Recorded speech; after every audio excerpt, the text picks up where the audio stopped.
যখন থেকে আমি রেগুলার বেসিক্সে ভিডিও দেওয়া শুরু করেছি, সবার কাছে একটা কোশ্চেন কিন্তু খুবই কমন, যে 4 মাসের বেবিকে দেখাশোনা করে কিভাবে আমি ভিডিওগুলো বানাই, তারপরে এডিট করি, ভয়েস ওভার দিই, দেন আপলোড করি।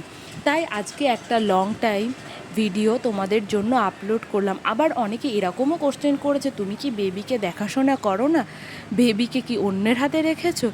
একদম এরকম কিছুই না। আমি বেবির কাজ সম্পূর্ণ নিজে করে থাকি এবং নিজের কাজও নিজে করি, আর তার মধ্যে ভিডিওগুলো এডিট করে আপলোডও করে থাকি।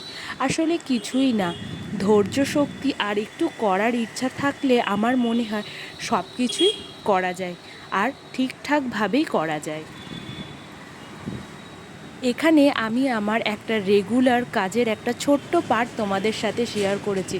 এটা কিন্তু আমার কোনো একদিনের কাজ না, এই কাজগুলো আমি রোজ রেগুলার বেসিক্সে করে থাকি, আর এর মধ্যে থেকেই আমি নিজের জন্য টাইম বার করি আর ভিডিওগুলো এডিট করি, ভিডিও বানাই, আর সেগুলো সঠিক সময়ে আপলোড করে থাকি।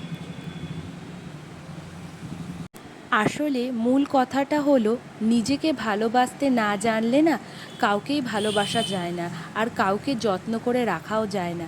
তাই সবাইকে যত্নে রাখতে নিজেকে যত্নে রাখতে হবে।